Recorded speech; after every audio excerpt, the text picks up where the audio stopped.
अब देखिए हम लोग क्वेश्चन नंबर 186 टू 189 देख रहे हैं कि 4 क्वेश्चन बहुत ही आसान क्वेश्चन है। देखिए क्वेश्चन नंबर 186 के बारे में समझते हैं।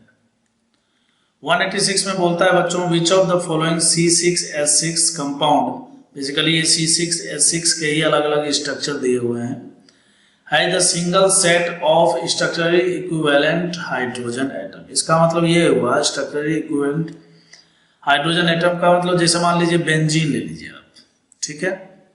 तो बेंजीन के हाइड्रोजन को अगर आप गौर से देखिए तो सारे हाइड्रोजन एक ही जैसे होने चाहिए। एक ही जैसे होने का मतलब यह है कि जैसे मान लीजिए sp2 कार्बन से जुड़ा हुआ है तो सारे sp2 कार्बन वाले ही होने चाहिए। समझ गए बात को। जैसे यहाँ पर देखिए तो आपको दिख तो रहा ही है कि हाइड्रोजन में जो है बेंजीन में जो है हाइड्रोजन ये सारे एक ही जैसे हैं। तो हम बोलेंगे कि इस बेंजीन रिंग में single set of structurally equivalent hydrogen atom है। समझ गए बात को। क्यों? सारे हाइड्रोजन एक ही जैसे, एक ही जैसे होने का मतलब सारे sp2 हाइब्रिडाइड से जुड़े हुए हैं, 2 डिग्री वाले से ही जुड़े हुए हैं। जबकि सेकंड में देखिए आप गौर से, यहाँ पर जो हाइड्रोजन है और यहाँ पर जो हाइड्रोजन है दोनों अलग अलग दिख रहा है। ये sp2 हाइड्रोजन है, ये sp3 हाइड्रोजन, तो ये तो नहीं हो पाएगा। वैसे यहाँ पर देखिए ये हाइड्रोजन को देखिए और इस हाइड्रोजन को देखिए, ये sp से जुड़ा हुआ है, अलग अलग दिख रहा है ना। ऐसे यहाँ पर भी ऐसे ही 4 वाले में आकर अगर आप देखिएगा तो देखिए यहाँ पर जो साइक्लोप्रोपेन बन रहा है, यहाँ पर तो देखिए ऑलरेडी 4 बॉन्ड बना हुआ है, लेकिन यहाँ पर आपको 2 हाइड्रोजन दिख रहा होगा, ठीक है, 2 हाइड्रोजन। तो यहाँ का हाइड्रोजन फिर वैसे यहाँ का हाइड्रोजन, यहाँ का हाइड्रोजन, आपको सब हाइड्रोजन एक जैसा दिखेगा। समझ गए बात को। तो ये भी है।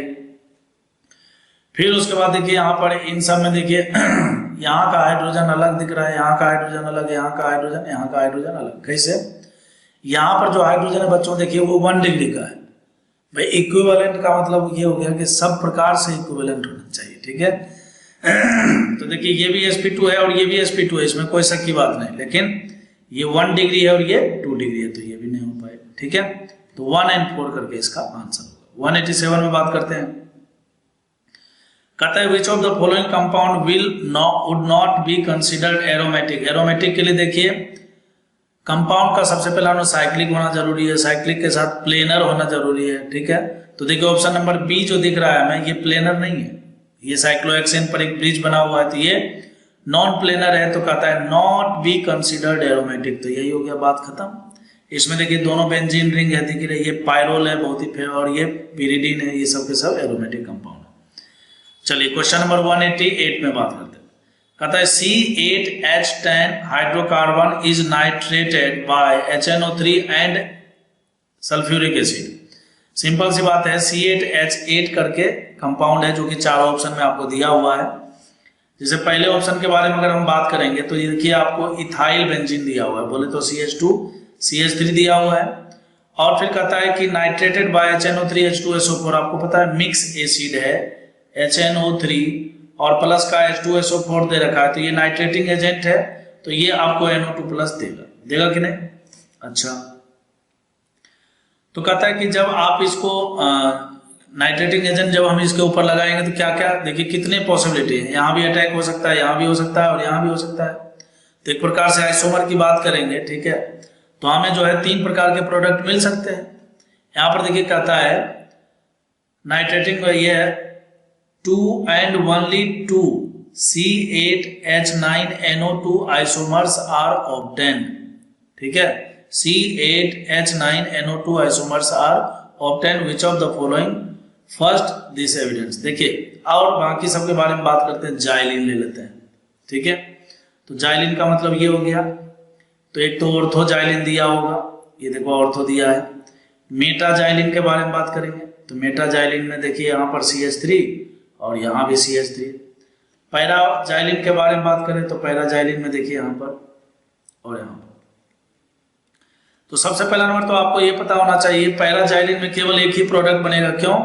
देखिए इसके हिसाब से अगर आप सोचिएगा तो ऑर्थो पैरा पर पैरा ब्लॉक है, यहाँ आएगा, और इसके हिसाब से सोचिएगा तो इस वाले पर और पैरा ब्लॉक है, तो आएगा तो कहीं ना कहीं एक ही जगह पर। समझ गए बात को, आएगा तो कहीं ना कहीं एक ही जगह पर। ऐसे यहाँ पर ये जो मिथाइल वाला है, इसमें भी मैंने एक बात गलत बोल दिया, इसमें अगर आप प्रोडक्ट की बात करोगे, नाइट्रेटिंग एजेंट लगाओगे तो भाई कहीं ना कहीं एक ही जगह आएगा ना, या तो ऑर्थो पर आएगा या फिर पैरा पर आएगा। समझ गए बात को?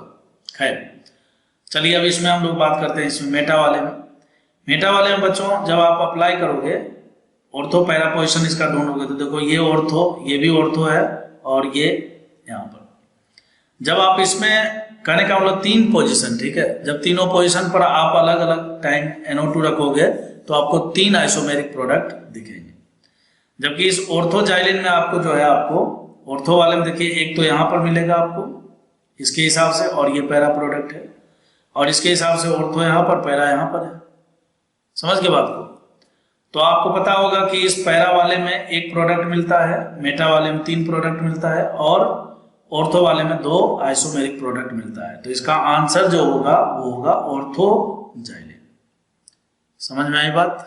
ठीक है, इस तरह के क्वेश्चन हमने पहले भी किए थे, आप भी किए होंगे। अब देखिए बच्चों यहां पर हम लोग बात करते हैं क्वेश्चन नंबर 189 के बारे में। ठीक है, 189 में कहता है कि which of the following benzene ring substituted in deactivating but ortho para directing.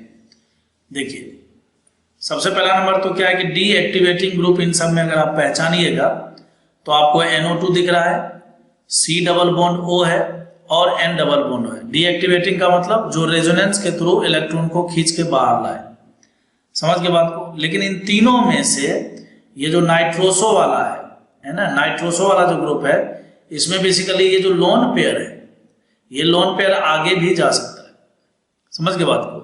तो ये जो नाइट्रोसो ग्रुप होता है ये डीएक्टिवेटिंग तो है ही यहाँ पर इलेक्ट्रॉन ग्रुप खींचने के कारण, ठीक है, लेकिन साथ ही साथ ये जो है ऑर्थो पैरा डायरेक्टिंग ग्रुप है। ठीक है, तो इन सब में जो है ऑप्शन नंबर ए इसका सही है। इसके बारे में ये एक्टिवेटिंग ग्रुप है ऑर्थो पैरा डायरेक्टिंग, ये मेटा डायरेक्टिंग ग्रुप है, ये मेटा डायरेक्टिंग ग्रुप है, और डीएक्टिवेटिंग भी है। ठीक है, तो 189 का आंसर क्या हो जाएगा बच्चों? ए हो जाएगा। ठीक है, कोई भी दिक्कत हो गए तो आप जरूर बोला कीजिए। ठीक है, क्योंकि डिस्कस करने से कॉन्सेप्ट और भी ज्यादा क्लियर होता है। ठीक है बच्चों।